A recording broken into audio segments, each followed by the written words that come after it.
La Croatie catholique a magnifiquement accueilli Benoît XVI pour sa première visite pastorale.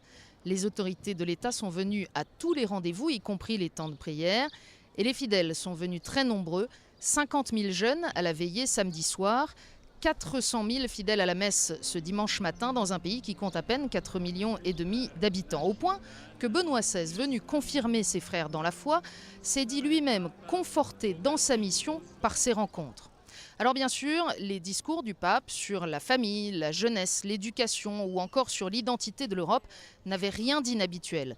Mais comme l'a souligné le père Federico Lombardi, directeur de la salle de presse du Saint-Siège, ils ont résonné ici de façon spéciale, en cohérence avec la tradition culturelle et spirituelle de ce pays et sur un terrain bien préparé. Et les encouragements de Benoît XVI étaient attendus. Si la Croatie est à la veille d'intégrer l'Union européenne, les Croates sont malheureux et humiliés d'avoir été si longtemps tenus à la porte. Et puis ils sont inquiets d'être avalés par la bureaucratie de Bruxelles et quelque peu désemparés par la mentalité sécularisée qui commence à gagner leur société. Et Benoît XVI, du reste, ne leur a rien caché des dangers modernes qui les menacent. La désagrégation des familles, la réduction de l'amour à une émotion ou à la satisfaction des pulsions, l'individualisme, des styles de vie qui privilégient le paraître au détriment de l'intériorité et plus généralement la transformation de la notion de conscience en une pure subjectivité. Alors Benoît XVI, avec des paroles fortes, est venu pour leur redonner courage et confiance.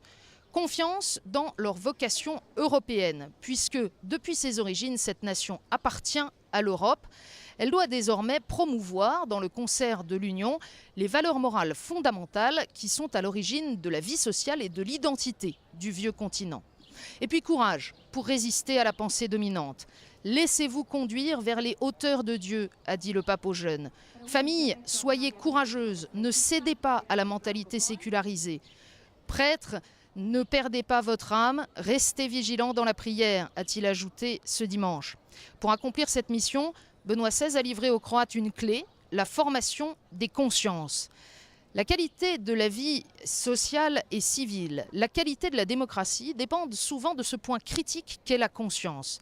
La conscience, explique le pape, c'est le lieu de l'écoute de la vérité et du bien, et elle se forme d'abord dans les familles. Et de citer en exemple le bienheureux cardinal Stepinac, figure de la résistance au nazisme et au communisme, c'est justement à cause de sa solide conscience qu'il a su résister à tout totalitarisme. Alors la feuille de route donnée par Benoît XVI aux Croates est claire, à la fois pour eux-mêmes et vis-à-vis de l'Europe. Être la conscience morale de la société, celle de la terre et lumière du monde.